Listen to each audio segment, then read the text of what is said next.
Once upon a time, there was a farmer that had a very special goose.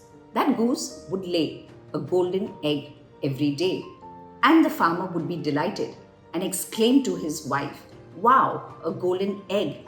I can take this egg and sell it at the market every day, and we can live very comfortably."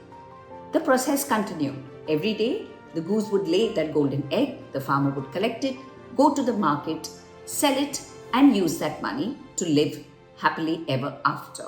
However, one day the farmer became greedy and exclaimed to his wife that why should he only settle for that one egg a day? Instead, he would cut up that goose and take out all the golden eggs that were inside her. The wife shook her head vigorously and told the farmer to do nothing of that sort. The farmer, however, due to his greed, didn't listen, picked up his knife and slayed the goose to look for those extra golden eggs which he thought would make him rich in a hurry. Alas, there were no eggs inside that goose, and the farmer lived to regret the fact that he had taken such a poor decision. A simple story, an old story, but I think it holds a lot of meaning in today's day and age. Welcome to today's episode of how to ask yourself, why are you discontent? I do believe the discontentment that is creeping up today in many people is a worrisome facet of how humans are living.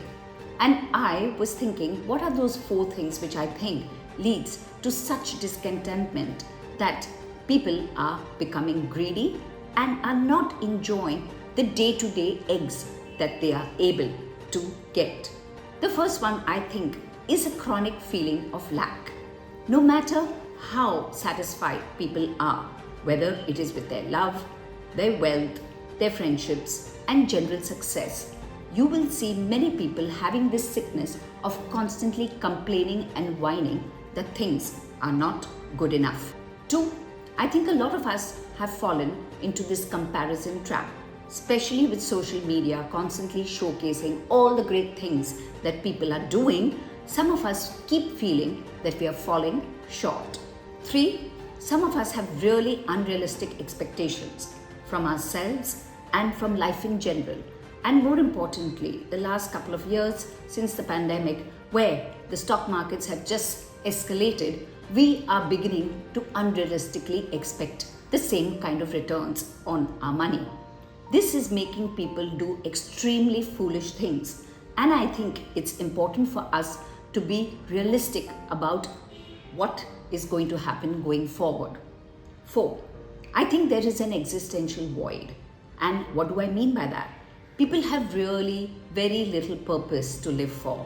Many of them, of course, are struggling to make ends meet day to day.